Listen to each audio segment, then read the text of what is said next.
All right, Joe, we don't need to talk about the Jets game. We know what happened there. But looking ahead to this Washington game, it's really a defense that can cause a lot of problems for this Seahawks offense. Now, the biggest thing going into this game, as you and I have discussed, is the injuries and who's available and who won't be available for the Seahawks going into this one. Take me through that. Maybe the key injuries the Seahawks are dealing with and the decisions they have to make. Yeah, I think there's a big five. There's two on the active roster. That's Carlos Dunlap and Brayden Shell. And then there's three that are on injured reserve, where you have Greg Olsen, you have Quentin Dunbar, and you have Rashad Penny. I think it's a solid coin flip for all five of them. We'll have a specific injury designation on Friday for both Shell and Dunlap. My guess is questionable for both. As we were recording this prior to the final injury report, but we won't know until Saturday afternoon whether or not any of those other three will be activated or promoted to the active roster. And so there is a bit of unknown in this game. I think the one benefit is, the deadline at 1 p.m. on Saturday tells you who of the three guys on IR will or won't play.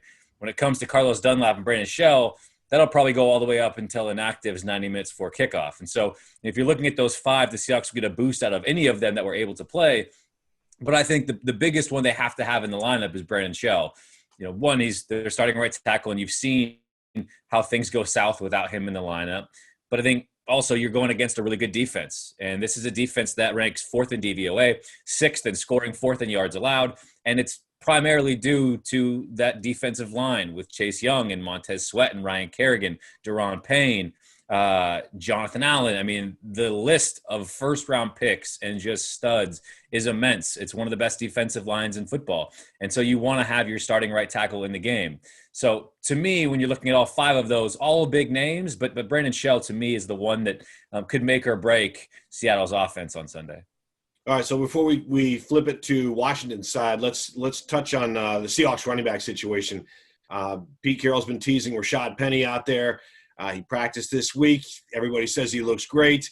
So they could be going from basically no running backs a few weeks ago, nothing but extreme backups, to three top running backs this weekend. How do you see that running back situation shaking out? It's hard because ever since the offseason, I've been saying this is probably going to be a redshirt year for Rashad Penny, and now it's obviously not going to be a real, redshirt year, given that he's going to come back, whether it be this week or next. So he will play this year. I still maintain it's not going to be in a huge capacity, barring an injury to Carlos Hyde or Chris Carson, of course. There's not enough carries to go around. This is already a pass-first team that has adopted the mindset of letting Russ carry this offense, as they should, in my opinion, given he's their best player. But you look at Chris Carson's workload, it's already been diminished. He's getting 10 to 12 to maybe 14 carries a game. Carlos Hyde's chipping in somewhere within 6 to 8. And then that leaves what for Rashad Penny? So whatever you give him, you're taking away from somebody else. And unless they're going to completely phase out Carlos Hyde, which would really surprise me, I don't see that happening. I think Rashad Penny is going to be very slowly eased back into the fold. Again, because they have guys there, but also he's the only guy under contract for next year. Who knows what's going to happen with Chris Carson? Who knows what's going to happen with Carlos Hyde? Rashad Penny, as of now, is your penciled starter in 2021. And given your investment in him as the first-round pick, you're finally looking to cash in on that investment next season. And so having him healthy going into the offseason is far more paramount than any of the yards he can get you in the 5 to 7 to 8 carries he will potentially get for the remainder of the season. Of course, that changes with an injury to one of the top two guys, but that's where I believe things stand right now. Yeah, it'll be interesting to see how Pete Carroll uses him.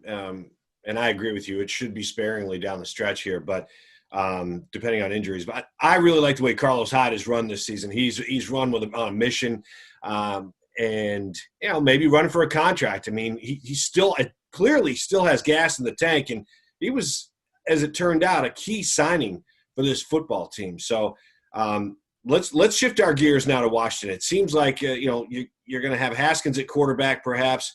It looks like, without Alex Smith and the injury he's trying to work back from. But, they're missing Antonio Gibson, their top running back.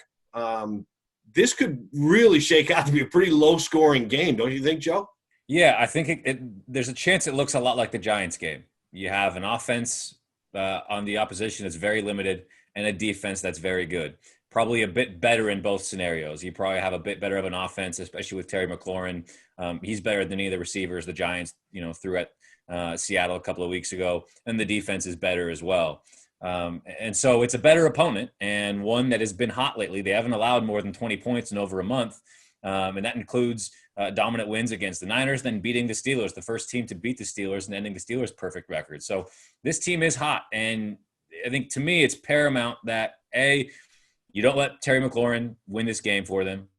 You can't. He can't go for 7 for 130 and a score or two. You've got to limit his explosive plays because outside of him, it's dink and dunk, check down city for the Washington football team. Defensively, you just can't turn the ball over. I do think it needs to be a very smart, calculated game plan because, this is a team that will capitalize on your mistakes. And you look at that game against the Niners last week, the Niners would have been better off just taking 4 knees and punting it every time because it was their offense that got them in so much trouble, turning the ball over. Washington's defense scored last week, gave them short fields, all those sorts of things. As long as Russell Wilson doesn't make the egregious mistakes and you kind of, again, you learn from your mistakes against the Giants game and say, hey, we're going to take what the defense gave us. We're going to try to be on time, stay ahead of the sticks. And even if we don't get the explosive plays, we can still be efficient and effective. That, to me, is what I'll be watching from the offense. Yeah, that's a good point about Terry McLaurin. If you just – it's one of those things where, okay, if the Seahawks defense takes him out of the game and you make the Washington team beat you some other way, it's going to be very difficult for them to find that way to beat you. And J.D. McKissick, old friend, is like their guy. That is the counterpunch. He's getting like 8 to 12 targets a game right now, and he's turning those into like 35 yards. So, it's a very, very limited offense with one absolute stud. Yeah. All right. As we wrap it up, you look at the rest of the let's look down the road. You got 3 games left if you're the Seahawks. How do you think this is going to shake out? Obviously it seems like it's coming down to that Rams game next Sunday, but you looking at your crystal ball, Joe, do you think the Seahawks team is going to win the NFC West? Man, I think it's a total coin flip because you look at it and their worst matchup is the Rams. And so to say, can they beat the Rams? Yes, but I'm of the thought, people say, oh, Joe, can the Seahawks make the Super Bowl? Are they a contender? And what seed do they want? Does it matter to have home field or home game in week, the first round of the playoffs, and as opposed to going and playing the winner of the NFC East? And my thought is this: if they can somehow carve out a path to the Super Bowl that doesn't include going through the Rams, I think they have a good chance because I think that's by far their worst matchup.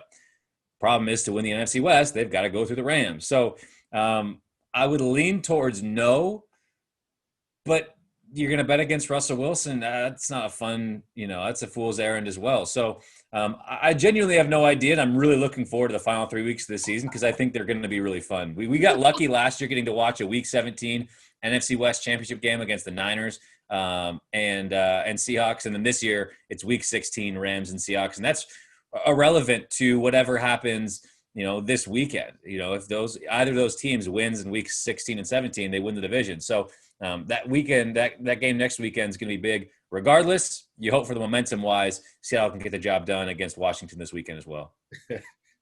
I'm laughing because I got to ask you the question because that's a loaded question, man. Who knows what's going to happen? You're right. There's so much up. I genuinely don't. This team is really hard to predict, and it makes it fun. It makes our jobs entertaining. That's for sure. Yeah. Well, I'm looking forward to it. All right, Joe. Thanks, man. We'll talk to you next week. Appreciate you, man.